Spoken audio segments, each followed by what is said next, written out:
Hi வணக்கம். எல்லாரும் எப்படி இருக்கீங்க? எனக்கு கொஞ்ச நாளா நான் வீடியோ போடல. எனக்கு கொஞ்சம் பர்சனலா கொஞ்சம் நெறைய பிஸியா நான் இருந்தேன். பர்சனல் விஷயமா நான் கொஞ்சம் பிஸியா இருந்தனால, உங்களுக்கு கரெக்ட்டா ப்ராப்பரா வீடியோஸ் எல்லாம் போட முடியல. இன்னையிலேருந்து தொடர்ந்து உங்களுக்கு வீடியோ கண்டிப்பா போஸ்ட் பண்றேன். மேபி ஒரு நாள் விட்டு விட்டாச்சும் உங்களுக்கு கரெக்ட்டா வீடியோ போஸ்ட் பண்றேன். ஓகேவா? நம்ம இன்னைக்கு என்ன ரீடிங் பார்க்க போறோம்னா,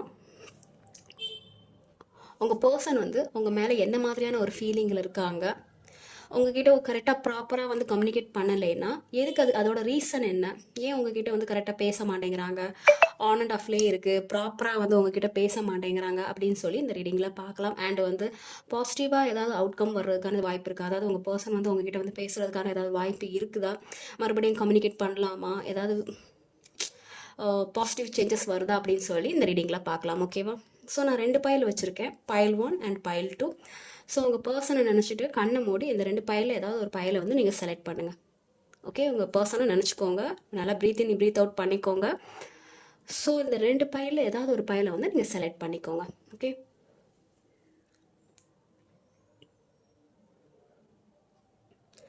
okay, file 1 green colour select பண்ணவங்களோட ரீடிங் பார்த்துடலாம். உங்கள் பர்சன் என்ன மாதிரியான ஒரு ஃபீலிங்கில் இருக்காங்க, சாரி மறுபடியும் கம்யூனிகேட் பண்ணுறதுக்கான வாய்ப்பு இருக்கா இல்லையா, அந்த மாதிரியான டீட்டெயில்ஸ் எல்லாம் பார்த்துடலாம். Okay, wait.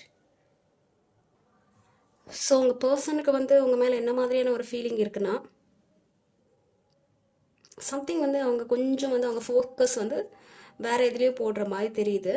பட் அவங்களுக்கு உங்கள் மேலே ஒரு நல்ல அபிப்பிராயமும் இருக்குது. நீங்கள் இந்த ரிலேஷன்ஷிப்புக்காக நிறைய கஷ்டப்பட்டிருக்கீங்க, நிறைய ஹார்ட் ஒர்க் பண்ணிருக்கீங்க, நிறைய சாக்ரிஃபைஸ் பண்ணியிருக்கீங்க, 24 ஹவர்ஸும் இந்த ரிலேஷன்ஷிப்பை பற்றி ஃபோக்கஸ் பண்ணியிருக்கீங்க அப்படிங்கிற மாதிரியான ஃபீலிங் இருக்குது. அண்ட் அவங்களோட கரண்ட் ஃபீலிங் எப்படி இருக்குன்னா, அவங்க கொஞ்சம் ஃபோக்கஸை மாற்றுற மாதிரி தெரியுது, அவங்களோட கரியரை ஃபோக்கஸ் பண்ணுற மாதிரி தெரியுது, இல்லை அதர் திங்ஸ் ஏதாவது ஃபோக்கஸ் பண்ணுற மாதிரி தெரியுது. மேபி அவங்களுக்கு நிறைய ஃபினான்ஷியலாக ஏதாவது ஸ்ட்ரகிள் இருக்கலாம். அதனால் அதை ஃபோக்கஸ் பண்ணுற மாதிரியான ஒரு ஃபீலிங் தான் எனக்கு இருக்குது. ஓகேவா?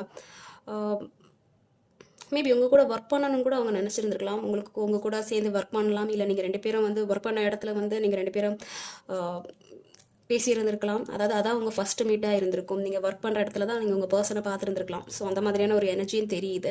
நீங்கள் அந்த அந்த ரிலேஷன்ஷிப்புக்காக, அதாவது நீங்கள் இந்த ரிலேஷன்ஷிப்புக்காக நிறைய ஹார்ட் ஒர்க் பண்ணியிருக்கீங்கிறதையும் உங்கள் பர்சனுக்கு தெரியுது. ஆனால் கொஞ்சம் கரண்ட்டாக அவங்க ஃபோக்கஸ் அவங்களோட விஷயத்தில் இருக்கிற மாதிரி எனக்கு தெரியுது. அண்ட் உங்களுக்கு அவங்க மேலே என்ன மாதிரியான ஒரு ஃபீலிங் இருக்குன்னா, நீங்கள் ஜென்யூனாக தான் இருக்கிறீங்க, அவங்க மேலே ஒரு ஜென்யூனான ஃபீலிங் தான் இருக்குது. அண்ட் ஒரு கோவமும் இருக்குது. சம்திங் உங்களுக்கு அவங்க மேலே ஏதோ ஒரு கோபம் இருக்குது. மேபி அவங்க உங்ககிட்ட ஜென்யூனாக நடக்கலைன்னு நீங்கள் நினச்சிருந்துருக்கலாம். நீங்கள் அவங்கக்கிட்ட ஜென்யூனாக நடந்திருக்கீங்க, நேர்மையாக தான் இருந்திருக்கீங்க, அவங்கக்கிட்ட எமோஷ்னலாக உண்மையை தான் சொல்லியிருந்திருக்கீங்க, உண்மையை தான் வெளிக்காட்டிருக்கீங்க. ஆனால் அந்த கரெக்டான அந்த ஜென்யூன் உங்கள் பர்சன்கிட்ட இல்லைங்கிறத நீங்கள் ஃபீல் பண்ணியிருக்கிற மாதிரி எனக்கு தெரியுது. நீங்கள் அந்த ஒரு நியாயமான ஒரு எமோஷ்னல் எனக்கு கிடைக்கணும், நான் உங்ககிட்ட எமோஷ்னலாக உண்மையாக தானே இருந்தேன், நீயும் அதே மாதிரி எனக்கு உண்மையாக இருக்கணும் அப்படிங்கிற மாதிரியான ஒரு மனநிலையில் தான் நீங்கள் இப்போ இருக்கிறீங்க. அதான் ஜஸ்டிஸ் கார்டு வந்திருக்கு. நீங்கள் அந்த எமோஷ்னலாக எதிர்பார்க்குறீங்க, அதாவது நேர்மையான ஒரு எமோஷ்னல், சும்மா டைம் பாஸ்க்கு பேசுகிற மாதிரி அந்த மாதிரியான ஒரு எமோஷ்னல் உங்களுக்கு தேவையில்லை. நான் உங்ககிட்ட நேர்மையாக இருந்துக்கிட்டேன், இந்த ரிலேஷன்ஷிப்காக நான் நிறைய ஹார்ட் ஒர்க் பண்ணியிருக்கேன், அதே மாதிரி நீயும் உண்மையாக இருக்கணுங்கிறத நீங்கள் எதிர்பார்க்குறீங்க. கரண்ட் எனர்ஜி எனக்கு அப்படி தான் தெரியுது. நீ உண்மையாக இல்லையா, நான் இப்படி தான் நிற்பேன் அப்படிங்கிற மாதிரியான எனர்ஜி. சம்திங் உங்களுக்கு உங்கள் பர்சன் மேலே ஒரு கோவம் இருக்குது. ஓகே, அதனால தான் அவங்க அவங்க வேலையை பார்த்துட்டு இருக்காங்க, நீங்கள் கொஞ்சம் கோவமான ஒரு மனநிலையில் இருக்கிற மாதிரி தெரியுது. பட் நீங்கள் ஜென்யூனாக தான் இருந்திருக்கீங்க, இல்லைலாம் சொல்ல முடியாது. ஒரு சில பர்சனுக்கு நான் பார்க்குறனால சொல்கிறேன், மேரிடான பர்சன் மாதிரி எனக்கு தெரியுது. சம்திங் உங்களுக்குள்ளே ஏதோ ஒரு மிஸ் அண்டர்ஸ்டாண்டிங் போயிட்டு இருந்திருக்கு. கேஸ் சம்திங் கேஸ் வரைக்கும் போயிருக்கலாம், கோர்ட் கேஸ். அந்த மாதிரியான ஒரு எனர்ஜி தெரியுது. அதனால் லீகல் இஷ்யூஸஸ் எல்லாம் இருக்குது. சம்திங் நீங்கள் கேஸ் விஷயம் ஃபேஸ் பண்ணிகிட்ருக்க மாதிரி எனக்கு தெரியுது. அதனால் நீங்கள் ரொம்பவே ஹெவி பேர்டனாக இருக்கிறீங்க. 2 பேருமே, போத் சைடுமே ஹெவி பேர்டனாக தான் இருக்குது. ஓகே, பார்க்கலாம். அவங்களுக்கு உங்ககிட்ட என்ன வேணும்னா, இப்போதைக்கு கரண்டாக வந்து உங்கள் பர்சன் வந்து கொஞ்சம் தூரமாக போகணும் தான் நினைக்கிறாங்க. உங்களை விட்டு கொஞ்சம் தனியாக போய் இருக்கணும்னு நினைக்கிறாங்க. அவங்க ஸ்ட்ரகிள் ஆகுறாங்க. உங்களை விட்டு தனியாக போகிறதுக்கு அவங்க வந்து ரொம்ப ஸ்ட்ரகிள் ஆகுறாங்க. தனியாக அவங்களால போராட முடியல. உங்களை விட்டு வந்து ஏதாவது நீங்கள் பார்க்குற பர்சன் வந்து வெறும் லவ் மட்டும் பண்ணிட்டு இருந்தீங்கன்னா உங்களுக்கு இது பொருந்தும். இல்லை நீங்கள் மேரேஜ் ஆன கப்புள்ஸாக இருந்தால் உங்களுக்குள்ளே ஏதாவது ஒரு செப்பரேஷன் இருந்துச்சுன்னா உங்கள் பர்சனுக்கு வந்து உங்களை விட்டு போகிறது வந்து ஹெவி பர்டனாக இருக்குது. அவங்களால மேனேஜ் பண்ண முடியல அவங்க லைஃப்பை. அண்ட் வந்து எமோஷ்னல் வைஸும் வந்து ரொம்ப ஹெவி பர்டனாக இருக்குது. ஃபினான்ஷியலாகவும் ரொம்ப ஹெவி பர்டனாக இருக்குது. பட் நான் அதை வந்து தனியாக போராடுவேன் அப்படிங்கிற மாதிரியான ஒரு எனர்ஜி தான் எனக்கு தெரியுது. இதே வந்து நீங்கள் லவ் பண்ணுற பர்சனை நீங்கள் பார்த்துட்டு இருந்தீங்கன்னா அவங்களுக்கும் அவங்க ரொம்ப லைஃப்பில் கஷ்டப்பட்டு தான் இருக்கிறாங்க. மேபி உங்ககிட்ட பேசாதது வந்து அவங்களுக்கு ரொம்ப வருத்தமாக தான் இருக்குது. ஆனாலும் நான் அதை தாங்கிக்கிறேன், உங்ககிட்ட நான் சொல்ல மாட்டேன் அப்படிங்கிற மாதிரியான ஒரு எனர்ஜி தான் எனக்கு தெரியுது. உன்னை விட எனக்கு தூரமாக போனால் அது எனக்கு ரொம்ப கஷ்டமாக தான் இருக்குது. ஏன்னா இங்கே வீடு இருக்குது, இது ரொம்ப தூரமாக இருக்குது. ஸோ அதை விட்டு நான் ரொம்ப தூரமாக தான் இருக்கேன், எனக்கு ரொம்ப கஷ்டமாக தான் இருக்குது, அதை நான் உங்ககிட்ட சொல்ல மாட்டேன் அப்படிங்கிற மாதிரியான ஒரு எனர்ஜி தான் தெரியுது. ஸோ நீங்களுமே வந்து உங்களுக்கு அவங்ககிட்ட இருந்து என்ன வேணும்னா, நீங்களும் ஒரு தனிமையில் தான் இருக்கிறீங்க, எதுவும் வேணாம் அப்படிங்கிற மாதிரியான எனர்ஜி தான் தெரியுது. அவங்களுக்கும் உங்ககிட்ட இருந்து எதுவுமே வேணாம், உங்களுக்கும் அவங்ககிட்ட இருந்து எதுவும் வேணாம், நான் தனியாகவே இருந்துக்கிறேன் அப்படிங்கிற மாதிரியான ஒரு எனர்ஜி தான் தெரியுது. அவங்க வந்து உங்களை விட்டு ரொம்ப தூரமாக போய் கஷ்டப்படுறாங்க, ஆனால் அதை உங்ககிட்ட வெளிக்காட்ட மாட்டேங்கிறாங்க. நீங்களும் வந்து அவங்கள விட்டு ரொம்ப தனியாக லோன்லியாக இருக்கிறீங்க. ஆனால் அந்த இப்போதைக்கு வந்து உங்களுக்கு அந்த தனிமை தான் இப்போ எனக்கு உங்களுக்கு ஆறுதலாக இருக்கிற மாதிரி நீங்கள் நினைக்கிறீங்க. கொஞ்ச நாளைக்கு நான் தனிமையாக இருக்கிறேன், எனக்கு அது கொஞ்சம் ஆறுதலாக இருக்குது, எனக்கு கொஞ்சம் தனியாக விடு, என் லைஃப்பை நான் பார்க்குறேன், எனக்கு கொஞ்சம் இப்போ நிம்மதியாக வேணும் அப்படிங்கிற மாதிரியான ஒரு எனர்ஜி தான் எனக்கு தெரியுது. ஸோ ஏன் இந்த ரிலேஷன்ஷிப் வந்து சக்ஸஸாக போகலை, ஏன் கம்யூனிகேட் சரியாக இல்லை? மேரேஜ் ஆன கப்புள்ஸாக இருந்தால் ஏன் உங்கள் 2 பேர் ரிலேஷன்ஷிப்பும் தப்பாக இருக்குன்னா கன்ஃபார்ம் தேர்ட் பார்ட்டி இருக்காங்க. ஓகே, மூன்றாம் நபர் கண்டிப்பாக இருக்கிறாங்க. அது வந்து ஃபேமிலி மெம்பர்ஸாக இருக்கலாம், இல்லை வந்து ஒரு எக்ஸாக இருக்கலாம். யாராவது ஒரு பர்சன்னால தான் உங்கள் லைஃப்பில் வந்து இப்படி ஸ்ட்ரகிள் ஆகிட்டு இருக்கீங்க, நீங்கள் தனிமையாக இருக்கீங்க, அவங்க வந்து ரொம்ப ஹெவி பர்டனாக இருக்கிறாங்க, ரொம்ப உங்களை நோக்கி பிரிஞ்சு போகிறாங்க, அது கஷ்டமாக இருக்குது. ஆனாலும் அவங்க அதை ஃபேஸ் பண்ணுறாங்க, நீங்களும் தனிமையாக இருக்கீங்க. அதுக்கு காரணம் வந்து ஒரு மூன்றாம் நபர். இதே லவ் பண்ணுற பர்சன் பார்க்குறதா இருந்தீங்கன்னா மேபி ஃப்ரெண்ட்ஸ்னால கூட உங்கள் ரிலேஷன்ஷிப்பில் ப்ராப்ளம் வந்திருக்கும். இப்போ நீங்கள் லவ் பண்ணுறீங்க, உங்கள் 2 பேருக்குள்ளேயும் வந்து கரெக்டாக ப்ராப்பராக வந்து உங்கள் ரிலேஷன்ஷிப் போகலன்னா அதுக்கு காரணம் உங்கள் ஃப்ரெண்ட்ஸ், இல்லை அவங்களோட ஃப்ரெண்ட்ஸாக இருக்கலாம், இல்லை வந்து ஒரு மூன்றாம் நபராக இருக்கலாம், இல்லை வந்து நீங்கள் வந்து உங்களோட எமோஷ்னலை வெளிக்காட்டுறதுக்கு ரெடியாக இல்லை. போத் சைடு எமோஷ்னல் இருந்தாலுமே வந்து கொஞ்சம் வந்து இந்த ஸ்ட்ரிக்டான ஒரு கேரக்டர் இருக்கிறனால, அதாவது எமோஷ்னலாக காட்டுறதை விட இப்படி தான் இருக்கணும் அப்படிங்கிற மாதிரியான ஒரு மனநிலை இருக்குல்ல. ஸோ அந்த மனநிலையால் நீங்கள் 2 பேருமே வந்து என்ஜாய் பண்ணாமல் ஒரு செப்பரேஷன்லேயே இருக்கிற மாதிரி தெரியுது. ஸோ அந்த மாதிரியான ஒரு கண்டிஷனில் இருந்தீங்கன்னா உங்கள் எமோஷனலை ஃபஸ்ட்டு வெளிக்காட்டுங்க. ஸ்ட்ரைட் ஃபார்வர்டாக இருக்கலாம், நேர்மையாக இருக்கலாம், இல்லைன்னா சொல்ல வரல. ஸோ அது கண்டினியூஸாக ஆகிட்டே இருந்தீங்கன்னா எமோஷ்னல் எப்போ நீங்கள் வெளிக்காட்டுவீங்க? ஸோ எமோஷ்னல் வைஸ் நீங்கள் வந்து ஹாப்பியாக இருக்கணும். 2 பேரும் வந்து ரீயூனியன் ஆகணும். ரீயூனியன் ஆகுறதுல ரீகன்சிலேஷன் பண்ணணும். இது வரைக்கும் நீங்கள் வந்து மீட் பண்ணலை, கரெக்டாக ப்ராப்பராக பேசலை, உங்கள் மனசில் இருக்கிற விஷயம் வந்து வெளிக்காட்டலைன்னா ஒரு ரீகன்சிலேஷன் பண்ணுங்கள். யாராவது ஒருத்தவங்க ஒரு ஸ்டெப் எடுத்து வைங்க. ஸோ அந்த ரீகன்சிலேஷன் நடக்கும்போது உங்கள் ரிலேஷன்ஷிப் வந்து கரெக்டாக போகிறதுக்கான வாய்ப்பு இருக்குது. ஸோ இந்த 3 அதாவது நீங்கள் கரெக்டாக அந்த உங்கள் ரிலேஷன்ஷிப் போகாதது காரணம் 3 விஷயம் தான். மேரீடான கப்புளாக இருந்துச்சுன்னா, மேரீடான கப்புள் அப்படின்னா அவங்களுக்கு வந்து மூன்றாம் நபர் யாரோ இருக்கிறாங்க. அது ஃபேமிலி மெம்பராக இருக்கலாம், இல்லை சம்திங் ஒரு பர்சனாக இருக்கலாம். இல்லைனா வந்து நீங்கள் ரீகன்சில் பண்ணுறதுக்கான ரெடியாக இல்லை. ஓகே, நீங்கள் ரெடியாக இல்லை, அதனால தான் வந்து ரிலேஷன்ஷிப் இன்னுமே வந்து தனிமையில் போயிட்டுருக்கு. இதே லவ் பண்ணுற பர்சனை பார்க்குறதா இருந்தீங்கன்னா ரீகன்சிலேஷன் இல்லை, ஒரு எமோஷனல் நீங்கள் வெளிக்காட்டுறது, அந்த ஹாப்பி மூமெண்ட் வெளிக்காட்டுறதுக்கு ரெடியாக இல்லை. 2 பேருமே ரூடாக நடந்துக்கிறீங்க. நேர்மையாக இருக்கணும் சொல்லியே வந்து ஒரு டாக்ஸிக்கான ஒரு சுச்சுவேஷனில் நீங்கள் போகிற மாதிரி தெரியுது. ஸோ ஒரு ரீகன்சில் பண்ணுங்கள், உங்கள் மனசில் என்ன இருக்குதுன்னு சொல்லுங்கள், ஹாப்பியான ஒரு விஷயத்த வந்து மறுபடியும் ரீக்ரியேட் பண்ணுங்கள். ஓகேவா? ஓகே, அதான். ஓகே, நீங்கள் 2 பேரும் சேர்றதுக்கு ஏதாவது ஒரு வழி இருக்கான்னு நான் பார்க்கும்போது தப்பிச்சு ஓடாதீங்க. ஏதோ ஒரு விஷயத்த வந்து நீங்கள் ஃபேஸ் பண்ணுறதுக்கு ரெடியாக இல்லாத மாதிரி எனக்கு தெரியுது. அது என்ன விஷயம்னு எனக்கு தெரியல. அந்த விஷயம் வந்து உங்களுக்கு ஃபேஸ் பண்ணுறதுக்கு ரெடியாக இல்லை. மேபி தைரியம் இல்லையா, இல்லை பயமா, இல்லை வந்து இந்த சுச்சுவேஷன் இன்னும் மோசமாயிருங்கிற ஒரு மனநிலையா, ஏதோ ஒரு விஷயத்தினால நீங்கள் வந்து ஒரு சுச்சுவேஷனை ஃபேஸ் பண்ணுறதுக்கு ரெடியாக இல்லை. ஸோ நீங்கள் 2 பேரும் சேர்றதுக்கான ஒரு வழி ஏதோ ஒரு சுச்சுவேஷனை நீங்கள் ஃபேஸ் பண்ணணும் அண்ட் வந்து அவாய்ட் பண்ணக்கூடாது. 2 பேர்த்துக்குள்ளே என்னதான் ப்ராப்ளம்ங்கிறத பேசி நீங்கள் தீர்த்துக்கணும். இதுதான் பிரச்சனை, எனக்கு இந்த மாதிரியான ஒரு ஃபீலிங் தான் இருக்குதுங்கிறத நீங்கள் எமோஷனல் வைஸ் நீங்கள் சொல்லணும். நிறைய பேர் வந்து என்ன அவாய்ட் பண்ணுறீங்க, ஒருத்தங்க வந்து எமோஷனல் வந்து வெளிக்காட்டும் போது இன்னொருத்தங்க வந்து அதை கண்டுக்காமல் இருக்கிறீங்க. சரி, அப்போது ஓகே, இப்போ நாம வந்து அவங்க கிட்ட போய் பேசலாம் அப்படின்னு சொல்லும்போது நீங்கள் போய் எமோஷனல் நீங்கள் வெளிக்காட்டும் போது அவங்க உங்களை வந்து கண்டுக்காமல் இருக்கிறாங்க. ஸோ இதுதான் ரீசன். ஸோ இந்த மாதிரியான ஒரு விஷயத்தை நீங்கள் ஃபேஸ் பண்ணிட்டு இருந்தீங்க, அதை பண்ணாதீங்க. அதுதான் மெயின் ரீசன். நீங்கள் சேராமல் இருக்கிறதுக்கான காரணம் வந்து அதான் மெயின் ரீசன். இல்லைனா ஏதோ ஒரு விஷயத்தை வந்து ஃபேஸ் பண்ணுறதுக்கு ரெடியாக இல்லை. அண்ட் ஒருத்தங்க வந்து இந்த ரிலேஷன்ஷிப்பில் வந்து தப்பிச்சு போகிற மாதிரி எனக்கு ஒரு ஃபீலிங் இருக்குது. அதனால தான் இந்த ரிலேஷன்ஷிப் வந்து இன்னும் சக்ஸஸ்ஃபுல்லாக ஆகாமல் இருக்குது. ஸோ ஏதாவது அவுட்கம் வந்து பாசிட்டிவாக வர்றதுக்கான ஏதாவது ஒரு சேஞ்சஸ் இருக்கா? பாசிட்டிவாக வருமா? உங்கள் பர்சன் வந்து உங்கள்கிட்ட ரீகன்சிலேஷன் பண்ணுவாங்களா, இல்லை நீங்கள் மறுபடியும் போய் பேசுறதுக்கான ஏதாவது ஒரு வாய்ப்பு இருக்கா அப்படின்னு சொல்லி நீங்கள் கேட்டிங்கன்னா, இங்கே நிறைய கடந்து போக வேண்டிய சுச்சுவேஷன் இருக்கிற மாதிரி எனக்கு தெரியுது. ஆல்ரெடி நீங்கள் ஏதோ ஒரு வழியை சந்திச்சிட்டிங்க. அவங்க பர்சனலாக உங்கள் லைஃப்பில் ஏதோ ஒரு வழி வந்திருக்கும், ஒரு மனக்கசப்பு வந்திருக்கும், காயங்கள் ஏற்பட்டிருக்கும். அண்ட் நிறைய பாஸ்ட்டு பேக்கேஜஸ் இருக்குது, பாஸ்ட்டு ட்ராமா இருக்குது. என்ன காரணம்னா, ஏற்கனவே வந்து என் லைஃப்பில் அந்த பர்சனால் உங்களுக்கு நிறைய வலி வந்திருக்கும், காயங்கள் ஏற்பட்டிருந்திருக்கும். அதே மாதிரி உங்களால் அந்த பர்சனுக்கு நிறைய காயங்கள் ஏற்பட்டிருக்கு. எப்போ அந்த காயங்கள்லேருந்து நீங்கள் 2 பேரும் ரெக்கவரி ஆகுறீங்களோ, ஸோ அந்த டைமில் வந்து ஏதாவது ஒரு பாசிட்டிவ் சேஞ்சஸ் வர்றதுக்கான வாய்ப்பு இருக்குது. ஸோ இது ஒரு இப்போதைக்கு நீங்கள் வந்து ஹீல் ஆகணும், 2 பேருமே ஹீல் ஆகணும், ஒருத்தர். உங்களுக்கு அந்த காயங்கள்லேருந்து நீங்கள் விடுபடணும், அவங்களும் அந்த காயங்கள்லேருந்து விடுபடும்போது உங்கள் பர்சன் உங்ககிட்ட வந்து பேசுறதுக்கான ஒரு வாய்ப்பு இருக்குது. ஓகே, 50% நான் வாய்ப்பு இருக்குன்னு சொல்லிடுறேன். ஆனால் அது டைம் எடுக்கும். ஏன்னா 2 பேருமே போத் சைடு வந்து ஹீலிங் ப்ராசஸ் நடக்கணும். நீங்கள் எல்லாமே மறந்துடணும். உங்கள் மனசில் என்ன வலியெல்லாம் இருக்கோ அதெல்லாம் நீங்கள் ஹீல் ஆகணும். அப்போ தானே நீங்கள் வந்து புதுசாக வந்து ஏதாவது ஒரு ரீகன்சிட் வர்றதுக்கான ஒரு வாய்ப்பு இருக்கும்போது அதை அக்செப்ட் பண்ண முடியும். நீங்களே வந்து ரொம்ப கோவமாக இருக்கும்போது, இல்லை உங்கள் பர்சன் வந்து கோவமாக இருக்கும்போது, சரி நீ இப்போ வந்து பாரு என்ன நடக்குதுன்னு மட்டும் வச்சுக்கோ அப்படிங்கிற மாதிரி ஒரு மனநிலையில் இருக்கும்போது எப்படி ரீகன்சிலேஷன் நடக்கும்? So healing process first. உங்கள் மனசை நீங்கள் வந்து ஹீல் பண்ணிக்கோங்க. ஏதாவது ஒரு காயங்கள் ஏற்பட்டிருந்துன்னா அதை வந்து ஃபஸ்ட் ரிக்கவரி ஆகுங்க. ஹீலிங் ப்ராசஸ் வந்து கம்ப்ளீட் பண்ணுங்கள். ஸோ அதுக்கப்புறம் வந்து உங்கள் பர்சன் வந்து வரும்போது நீங்கள் அதை அக்செப்ட் பண்ணுறதுக்கு ரெடியாக இருக்கும். ஓகேவா?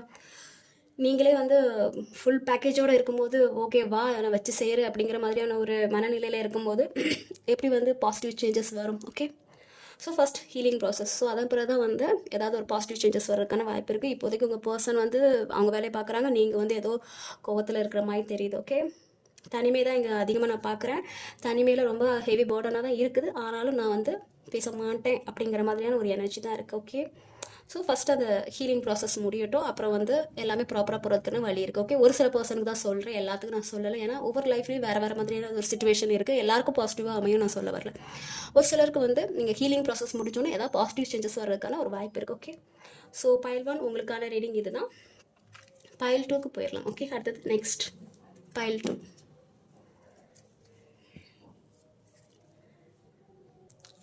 So file 2 blue colour deck choose பண்ணவங்களோட ரீடிங். உங்கள் பர்சன் உங்கள் மேலே என்ன மாதிரி எனர்ஜி இருக்காங்க அப்படின்ட்டு, எனர்ஜி என்ன மாதிரி இருக்குது, ஃபீலிங் ஏதாவது இருக்கா அப்படின்னு சொல்லி பார்க்கலாம்.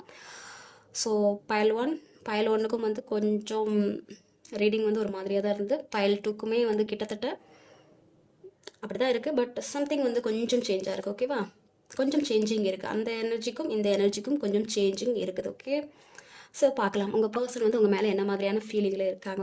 ஓகே, சம்திங் வந்து உங்கள் பவுண்ட்ரி போடுற மாதிரி தான் இருக்குது உங்கள் பர்சன் உங்ககிட்ட வந்து. ஸோ சம்திங் உங்களால் அவங்களுக்கு காயம் ஏற்பட்டிருக்கு, மனக்காயம் ஏற்பட்டிருக்கு. ஏதோ ஒரு விஷயம் மேபி இந்த ரிலேஷன்ஷிப் வந்து அடுத்த கட்டத்துக்கு கொண்டுட்டு போகணும் அப்படின்னு சொல்லிட்டு அவங்க ஏதாவது ட்ரை பண்ணியிருந்துருக்கலாம். அதில் உங்களால் அவங்களுக்கு ஏதோ ஒரு காயங்கள் ஏற்பட்டிருந்துருக்கலாம். இல்லை ஏதோ ஒரு விஷயனால உங்களால் அவங்க ஹர்ட் ஆகிருக்காங்க. ஓகே, ஏதோ வந்து ஒரு மனக்கசப்பு இருக்குது. ஸோ அவங்க என்ன நினைக்கிறாங்கன்னா, நான் நிறையா இதுக்கு மேலே என்னால் போராட முடியாது, நான் பவுண்டரி போட்டுக்கிறேன், ஏற்கனவே நான் வந்து ரொம்ப காயங்கள் ஏற்பட்டுட்டு நான் நிறைய அடி வாங்கிட்டேன், ஸோ ஒரு பவுண்டரி போடுற மாதிரி தான் இருக்குது. பட் உங்கள் மேலே ஒரு ஃபீலிங் இருக்குது. ஓகே, அண்ட் வந்து அவங்களுக்கும் உங்கள் மேலே ஒரு தாட் எப்படி இருக்குன்னா, அவங்க உங்களுக்கும் நிறைய கஷ்டம் கொடுத்துருக்காங்க. நீங்கள் இந்த ரிலேஷன்ஷிப்புக்காக நிறைய போராடி இருக்கீங்க, கஷ்டப்பட்டு இருந்திருக்கீங்க. ஆனால் நீங்கள் இப்போ என்ன மாதிரியான ஒரு எனர்ஜியில் இருக்கீங்கன்னா, நான் இனி போராட மாட்டேன் அப்படிங்கிறது மாதிரியான ஒரு எனர்ஜியில் இருக்காங்க. சேம் எனர்ஜி தான் அவங்களுக்கும் இருக்குது. ஓகே, எப்போ வந்து பாஸ்டில் வந்து நீங்கள் நிறைய விஷயம் வந்து அவங்களுக்காக போராடினீங்களோ, இந்த ரிலேஷன்ஷிப்காக நிறைய சாக்ரிஃபைஸ் பண்ணியிருப்பீங்க, போராடி இருந்திருப்பீங்க, நிறைய காயங்கள் ஏற்பட்டிருந்திருக்கும், வலிகள் அனுபவிச்சிருந்திருப்பீங்க. ஆனாலும் அந்த ரிலேஷன்ஷிப்பை விட்டு கொடுக்க மாட்டேங்கிற மாதிரியான ஒரு எனர்ஜியில் நீங்கள் இருந்திருப்பீங்கல்ல. ஸோ இப்போது நீங்கள் விட்டு கொடுத்துருவீங்களோங்கிற பயம் அவங்களுக்கு இருக்குது. போராடுவாங்களா இல்லை வந்து கிவ் அப் பண்ணிடுவாங்களா இந்த ரிலேஷன்ஷிப்காக அப்படின்னு சொல்லி ஒரு பயம் இருக்குது. பட் அவங்களும் போராடுறதுக்கு பயப்படுறாங்க. எங்கே நம்ம போராடி அவங்க வந்து கிவ் அப் பண்ணிடுவாங்களோ அப்படிங்கிற மாதிரியான ஒரு எனர்ஜி தான் நான் பார்க்குறேன். ஸோ நீங்கள் போராடி இருக்கீங்க பாஸ்டில்.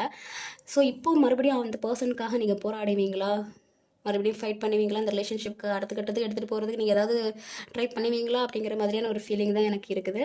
பட் உங்களோட ஃபீலிங் எப்படி இருக்குன்னா, ஸோ அந்த மாதிரியான ஒரு எனர்ஜி தான். அவங்க என்ன திங்க் பண்ணுறாங்களோ அதுதான். இப்போ அவங்க உங்ககிட்ட வந்து பேசினா வேணாம் அப்படின்னு சொல்லிட்டு ஓடுற மாதிரியான ஒரு எனர்ஜி தான் உங்ககிட்ட இருக்குது. ஸோ எனக்கு அந்த மாதிரியான ஒரு எனர்ஜி தான் தெரியுது. பாஸ்டில் வந்து உங்கள் பர்சனுக்காக நீங்கள் நிறைய போராடி இருப்பீங்க, இந்த ரிலேஷன்ஷிப்பை தக்க வைக்கிறதுக்காக நீங்கள் நிறைய விஷயம் பண்ணியிருப்பீங்க. பட் இப்போது அதை முடிச்சிக்கிறேன், என்னால் இனி போராட முடியாது, நான் ரொம்ப கஷ்டப்பட்டுட்டேன், இனிமேல் நீ வந்தாலும் எனக்கு பரவாயில்ல, நான் ஏன் வேலையை பார்த்துட்டு போகிறேன் அப்படிங்கிற மாதிரியான ஒரு எனர்ஜி தான் எனக்கு இருக்குது. ஸோ நீங்கள் கண்டுக்காமல் ஓடுறீங்க, ஆளை விடு அப்படிங்கிற மாதிரியே ஓடுற மாதிரி தான் எனக்கு தெரியுது நிறைய விஷயம். பட் அதில் ஒரு பெயின் இருக்குது. நீங்கள் அதை எஸ்கேப் ஆகுறீங்க, இனி வேண்டாம் அப்படிங்கிற மாதிரியான ஒரு மனநிலைக்கு வந்து நீங்கள் எஸ்கேப் ஆகுறீங்க, நான் கண்டுக்க மாட்டேன், நான் போகிறேன் அப்படிங்கிற மாதிரியான ஒரு எனர்ஜியில் இருக்கிறீங்க. அதாவது உங்கள் பர்சன் இருக்கிறாங்க. Okay, sorry, wait. ஓகே, நீங்கள் தான் இருக்கிறீங்க. நீங்கள் என்ன மாதிரியான எனர்ஜியில் இருக்கீங்க? அந்த மாதிரியான ஒரு எனர்ஜி இருக்கிறீங்க. நான் இனிமேல் இந்த ரிலேஷன்ஷிப்பை வந்து ஃபோக்கஸ் பண்ண மாட்டேன், நான் வந்து இதுலேருந்து இப்போ தப்பிச்சு ஓடணும் அப்படிங்கிற மாதிரியான ஒரு எனர்ஜியில் இருந்தீங்கன்னா ஒரு வலியும் இருக்குது. ஏன்னா நிறைய விஷயம் இந்த ரிலேஷன்ஷிப்காக போராடி இருந்திருக்கீங்க. ஆனால் இப்போ உங்களால் போராட முடியல, நான் எஸ்கேப் ஆகுறேன், என்னால் முடியாது, இருந்தது வரைக்கும் போதும், நீ கொடுத்தது வரைக்கும் போதும், நான் வந்து கிளம்புறேன் அப்படிங்கிற மாதிரியான ஒரு எனர்ஜியில் வந்து நீங்கள் இருக்கிறீங்க. நீங்கள் கண்டுக்கிற மாதிரி எனக்கு தெரியல. வெயிட். ஸோ கண்டுக்காத மாதிரி போகிறீங்க, அந்த மாதிரியான எனர்ஜி இருக்குது. ஸோ இந்த எனர்ஜி மாறும். சம்டைம்ஸ் வந்து நான் சொல்கிற எனர்ஜி வந்து சம்டைம்ஸ் வந்து உங்கள் பர்சனுக்கு அப்படி மாறும், இல்லை உங்களுக்கு மாறும். சம்டைம்ஸ் மாறுறதுக்கான வாய்ப்பு இருக்குது. அதை பொறுத்து நீங்கள் இந்த ரீடிங்கை பாருங்கள். ஸோ உங்கள் பர்சனுக்கு வந்து இந்த ரிலேஷன்ஷிப்பில் என்ன வேணும்னா ஒரு நியூ பிகினிங் வேணுங்கிற மாதிரியான ஒரு எனர்ஜி தான் எனக்கு தெரியுது. ஆக்சுவலாக அவங்க கொஞ்சம் பாசிட்டிவாக தான் இருக்கிறாங்க. இது வரைக்கும் வந்து நீங்கள் அந்த ரிலேஷன்ஷிப்புக்காக கஷ்டப்பட்டு இருந்திருக்கீங்க, போதும்னு சொல்லிட்டு நீங்கள் ஓடினீங்கன்னா இப்போ உங்கள் பர்சன் பாசிட்டிவாக திங்க் பண்ணுறாங்க. இந்த ரிலேஷன்ஷிப் வந்து ஒரு நியூ பிகினிங் கிடைக்கணும், ஒரு நல்லா போகணும் அப்படிங்கிறது ஃபஸ்ட்டு தொடக்கத்துலேருந்தே எல்லாத்தையும் அழிச்சிடலாம், இனிமேல் வந்து நியூவாக வந்து நம்ம லைஃப்பை ஸ்டார்ட் பண்ணலாம். ஸோ அந்த மாதிரியான ஒரு எனர்ஜி தான் நான் பார்க்குறேன். ஏன்னா page of pentacle, knight of பென்டக்கிளோ கிங் ஆஃப் பென்டக்கிளோ கிடையாது, பேஜ் ஆஃப் பென்டக்கிள் எல்லாமே அழிச்சிக்கிட்டு முதல்லேருந்து ஸ்டார்ட் பண்ணுவோம். பாஸ்ட் விஷயம் எதுவுமே வேண்டாம், ஃப்ரெஷ்ஷாக ஸ்டார்ட் பண்ணுவோம் அப்படிங்கிற மாதிரியான ஒரு எனர்ஜி தான் எனக்கு தெரியுது. ஆனால் உங்கள் எனர்ஜி அப்படின்னா வாட் யூ வாண்ட். ஸோ உங்களுக்கு என்ன மாதிரியான விஷயம் தெரியுதுன்னா, நான் இந்த ரிலேஷன்ஷிப்புக்காக நிறைய இழந்துட்டேன், எமோஷ்னலி நான் ரொம்ப இழந்துட்டேன், செல்ஃப் ரெஸ்பெக்ட் இழந்திருக்கேன், நிறைய காயங்கள் ஏற்பட்டிருக்கு, நிறைய அழுதுருக்கு, என்னை சுற்றி வந்து ரொம்ப நெகட்டிவ் எனர்ஜியாக இருந்துச்சு, என்னை ஹீல் பண்ணுறதுக்கே என்னால் முடியல அப்படிங்கிற மாதிரியான ஒரு எனர்ஜியில் நீங்கள் இருந்திருப்பீங்க. அதாவது நீங்கள் வந்து ரொம்ப மனகாயத்தில் இருக்கும்போது அது யார்கிட்ட சொல்லி அழுறதுன்னு கூட தெரியாது, தனத்தானே அழுதுருந்துருப்பீங்க, ஒரு ஆறுதல் கூட யாருமே இருந்திருக்க மாட்டாங்க, அந்த எனர்ஜியில் நீங்கள் இருந்திருப்பீங்க. நிறைய செல்ஃப் ரெஸ்பெக்ட் வந்து இழந்துருந்துருப்பீங்க, எமோஷனல் வைஸ் ரொம்பவே வீக்காக இருந்திருப்பீங்க. ஸோ நீங்கள் என்ன எனர்ஜியில் இருக்கீங்கன்னா, அதாவது உங்கள் பர்சன் கிட்ட வந்து என்ன வேணும்னா, நான் ஏற்கனவே வந்து எமோஷனல் வைஸ் ரொம்ப இழந்துட்டேன், ஒன்றால் நான் வந்து செல்ஃப் ரெஸ்பெக்ட்லாம் இழந்துட்டேன், எமோஷனல் வைஸ் நான் இழந்துட்டேன், எல்லாமே இழந்துட்டேன், இதுக்கு மேலே என்னால் இழக்க முடியாது, இனிமேல் நீ வரதா இருந்தால் பார்க்கலாம் அப்படிங்கிற மாதிரியான ஒரு எனர்ஜி தான் தெரியுது. ஸோ ஓகே, ஸோ ஏன் வந்து உங்கள் ரிலேஷன்ஷிப்பில் வந்து இப்போதைக்கு நோ கான்டாக்டில் இருக்குது, ஏன் ரெண்டு பேரும் வந்து ப்ராப்பராக பேசிக்கிற மாட்டேங்கிறீங்க அப்படிங்கிற மாதிரியான எனர்ஜி என்னென்னா, சம்திங் ஏதோ ஒரு ஹீலிங் ப்ராசஸ் நடந்துகிட்ருக்கு. உங்கள் பர்சன் லைஃப்லேயும் வந்து ஏதோ ஸ்ட்ரகிள் ஆகிட்டு தான் இருக்குது, உங்கள் லைஃப்லேயும் வந்து ஏதோ ஸ்ட்ரகிள் போயிட்டு தான் இருக்குது.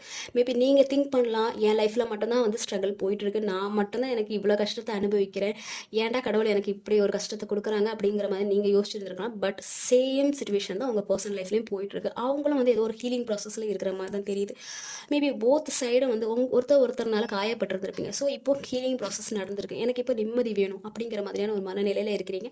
அண்ட் அவங்க சைட்லேயும் ஃபேமிலி சைட்லேருந்து அவங்களுக்கு வந்து ஏதாவது ஒரு மனக்கசப்பு ஏற்பட்டிருக்கும், ரொம்ப வந்து ஒரு காயங்கள் ஏற்பட்டிருந்திருக்கும். ஸோ அந்த ஹீலிங் ப்ராசஸில் அவங்க இருக்கிறாங்க.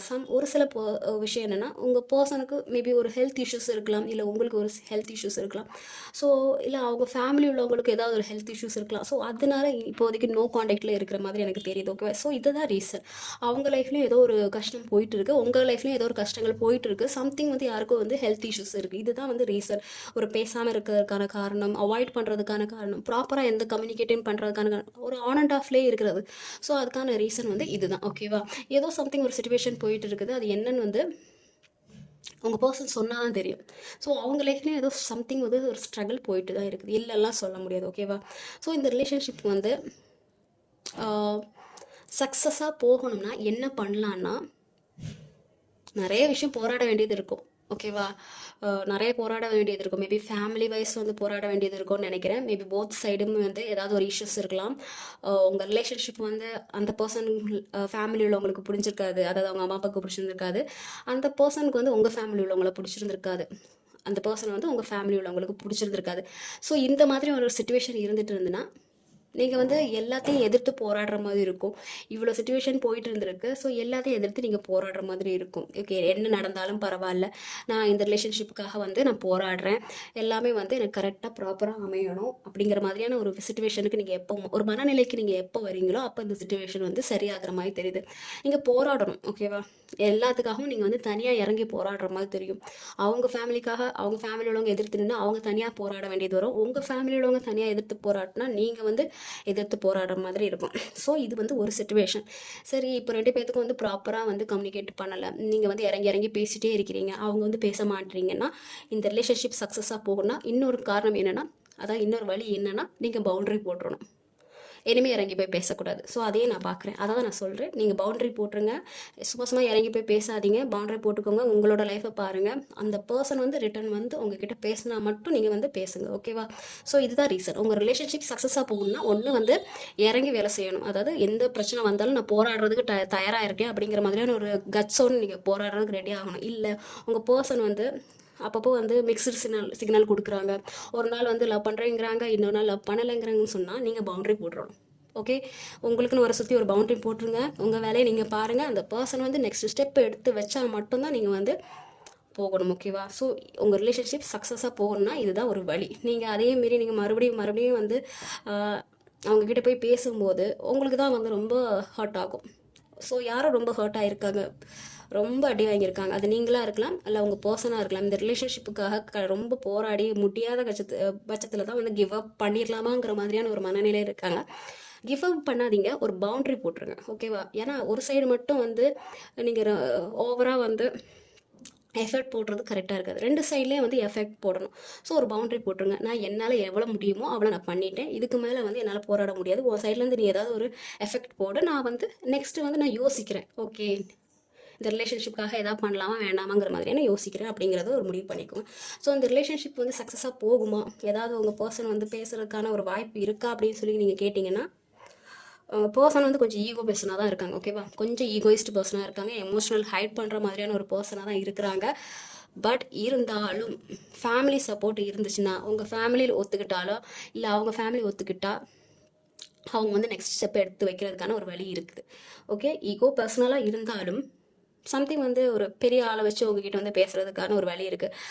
மேரீடான கப்பல் இருந்தால் உங்கள் 2 பேத்துக்குள்ள ஒரு செப்பரேஷன் இருந்துச்சுன்னா, ஏதாவது ஒரு பெரியவர் வச்சு, ஒரு வயசில் மூத்தவங்களை வச்சு உங்கள்கிட்ட பேசி அந்த ரிலேஷன்ஷிப்பை சரி பண்ணுறதுக்கான ஒரு வழி இருக்குது. இல்லைன்னா அவங்க அப்பா அம்மா இதே லவ் பண்ணிட்டு இருந்தீங்கன்னா அவங்க அப்பா அம்மா கூட்டிகிட்டு வந்து உங்ககிட்ட பேசுகிறதுக்கான ஒரு வழி இருக்கிற மாதிரி தான் எனக்கு தெரியுது. அண்ட் கொஞ்சம் ஈகோ பர்சனாக இருக்கிறாங்க. ஃபேமிலி ஒத்துக்கிட்டால் மட்டும்தான் இந்த ரிலேஷன்ஷிப் சக்ஸஸ் ஆகிற மாதிரி எனக்கு தெரியுது. ஓகேவா? ஸோ அது வரைக்கும் நீங்கள் வெயிட் பண்ணுற மாதிரி தான் இருக்கும். வெயிட் பண்ணுறதா இருந்தால் வெயிட் பண்ணுங்கள், இல்லை வந்து நீங்கள் வந்து பவுண்டரி போட்டுட்டு மூவ் ஆன் ஆகலாம். ஓகே, பட் சம்திங் ஒரு பாசிட்டிவ் வந்து வைப்ஸ் எனக்கு தெரிகிற மாதிரி தான் தெரியுது. மேபி இங்கே வந்து ரிலேஷன்ஷிப் கரெக்டாக போகாதது காரணம் நான் மெயினாக என்ன பார்க்குறேன்னா ஃபேமிலி தான். ஓகே, வீட்டில் இருக்கிற பெரியவங்க அப்பா அம்மா, இல்லை சம்திங் ஒரு சில கேசஸில் வந்து ego problem. Okay, maybe mostly வந்து பேரண்ட்ஸ் தான் காரணம். ஓகே, ஸோ அவங்கள டீல் பண்ணுறதுக்கு நீங்கள் ரெடியாக இருந்தீங்கன்னா இந்த ரிலேஷன்ஷிப்ஸ் சக்ஸஸாக போகிறதுக்கான வழி இருக்குது. ஓகே, ஸோ பைல் 2 உங்களுக்கான ரிலேஷன்ஷிப் ரீடிங் இது தான். உங்கள் பர்சன் என்ன மாதிரியான ஒரு ஃபீலிங்கில் இருக்காங்க அப்படின்னு சொல்லிட்டு போத் சைடு, ஒருத்தங்க கிவ் அப் பண்ணக்கூடாதுன்னு நினைக்கிறாங்க, ஒருத்தங்க கிவ் அப் பண்ணி ஓடணும்னு நினைக்கிறாங்க. ஸோ ஒருத்தங்க வந்து நியூ பிகினிங் வேணும்னு நினைக்கிறாங்க, இன்னொருத்தவங்க இதுக்கு மேலே என்னால் முடியாதுங்கிற மாதிரியான ஒரு மனநிலையில் இருக்கிறீங்க. ஸோ வெயிட் பண்ணுங்கள், ஓகேவா? பவுண்ட்ரி போட்டுக்கோங்க, வெயிட் பண்ணுங்கள், பட் வந்து பவுண்ட்ரி போட்டுக்கோங்க, ஓகே? சம் பாசிட்டிவ் சேஞ்சஸ் வர்றது மாதிரி தான் எனக்கு தெரியுது, ஓகே? ஸோ பைல் 2 உங்களுக்கான ரீடிங் இது தான். உங்கள் பர்சன் என்ன மாதிரியான ஒரு ஃபீலிங்கில் இருக்காங்கன்னு, ஓகே? ஸோ தொடர்ந்து வந்து என் சேனலுக்கு சப்போர்ட் பண்ணுங்கள். இனி வழக்கம் போல் நான் ரெகுலராக வந்து எல்லா வீடியோஸும் வந்து அப்லோட் பண்ண ஆரம்பிக்கிறேன், ஓகேவா? ஸோ என்னை ஃபாலோ பண்ணுற எல்லாருக்கும் ரொம்ப நன்றி, ஓகே? ஸோ டேக் கேர், பாய்.